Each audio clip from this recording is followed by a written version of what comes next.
सुन रहे हैं डीजे दिलीप शर्मा को। चारों ओर न्यूज सुनाता, देख के जिया घबराता। ए बाबा करी कुछ उपैया, रउए नु बानी अब सहैया, रउए नु बानी अब सहैया। चारों ओर न्यूज सुनाता, देख के जिया घबराता। ए बाबा करी कुछ उपैया, रहुए नु बानी अब सहैया। नाही सहाय कले साबा हो, एहो भोले बाबा रहुए से सब हाथ जोड़ी कहता बलका हो। एहो भोले बाबा रउए से सब हाथ जोड़ी कहता बलका हो। एहो भोले डीजे दिलीप शर्मा, दिलीप शर्मा। बोली बोली बाबा बासुकीनाथ की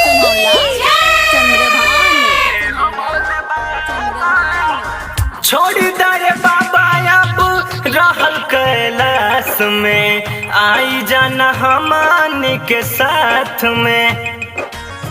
का पता शरीर न फिकिर रउआ बाटे, लोहर ले ले बावे सब आँख में।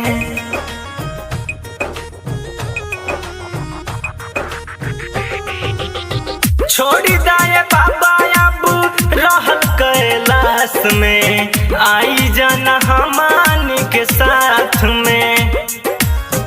कहाँ पता शरीर न फिकिर रउआ बाटे, लोर ले ले बावे सब आँख में। आवता विनाश के महकाबा हो, एहो भोले बाबा रउए से सब हाथ जोड़ी कहता बलकावा हो। एहो भोले बाबा रउए से सब हाथ जोड़ी कहता बलकावा हो। आप सुन रहे हैं डीजे दिलीप शर्मा को, गोपालगंज।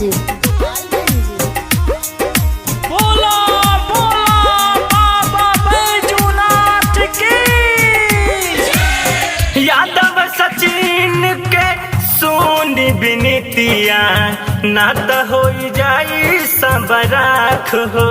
बच नहीं पाई जब मानव प्रजतिया, के करी धरती पवास हो, के करी धरती पवास हो। यादव सचिन के सुन बिनतिया, ना तो हो जाई सब राख हो। बच नहीं पाई जब मानव प्रजतिया, के करी धरती पवास हो। परी कहे तुमसे बजहनवा हो, एहो भोले बाबा रउए से सब हाथ जोड़ी कहता बलकावा हो। एहो भोले बाबा रउए से सब हाथ जोड़ी कहता बलकावा हो। चारों ओर न्यूज सुनाता, देख के जिया घबराता। ए बाबा करी कुछ उपैया, रहुए नु बानी अब सहैया।